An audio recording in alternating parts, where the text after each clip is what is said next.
सरकारଙ୍କର विकासर वार्ता देव विकास वाहन आज जून 21 तारिख जाए गड़ब विकास वाहन सरकारଙ୍କର विकास कथा नहीं पंचायत रु पंचायत बुलिब गाड़ी 314 ब्लॉक रे विकासर वाहन छुईबा पई योजना होईछि। गाड़ी को उद्घाटन करिसेंती मुख्यमंत्री मोहन माझी। 5 महानगर निगम 115 पौरा अंचल रे भी गाड़ी गड़ब। सरकारी योजना लोकंक पाखरे पहुंचाइबा सहित सचेतनता सृष्टि करिब ही विकास वाहन। प्रधानमंत्री दृढ़ नेतृत्व में देशर विकास द्रुत हेउछि। लोकंक आशा आकांक्षा पूरण पाई डबल इंजिन सरकार कार्यरत। गरीब महिला और युव वर्गंक उन्नति पाई निया जाउछि व्यापक पदक्षेप। शिक्षा क्षेत्र में व्यापक परिवर्तन हेउथिबा कहिसेंती मुख्यमंत्री।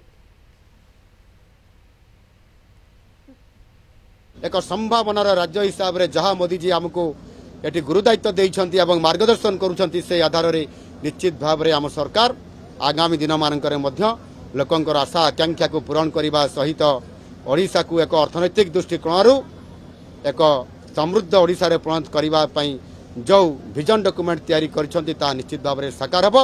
ए प्रकार आशा रखी आज जो 1 वर्ष पूर्ति अवसर रे जो विकास वाहन को आज आमे विकासर वार्ता लोकंक पाखु पहुँचाई आज आपण मान माध्यम रे निश्चित भाव में वार्ता देवाई मुझे आपण मान अनुरोध करी एवं निश्चित भाव में गोटे वर्षर सफलता जदियो चैलेंज थिला किंतु यह निश्चित भाव में आज गुड गवर्नेंस देबारे गोटाए ऐतिहासिक गोटे वर्षर आम सरकार नहीं आउ सेथिपाई निश्चित भाव में आमे संकल्प नहीं आगामी दिन में ताकू पूरा करी देखैबू।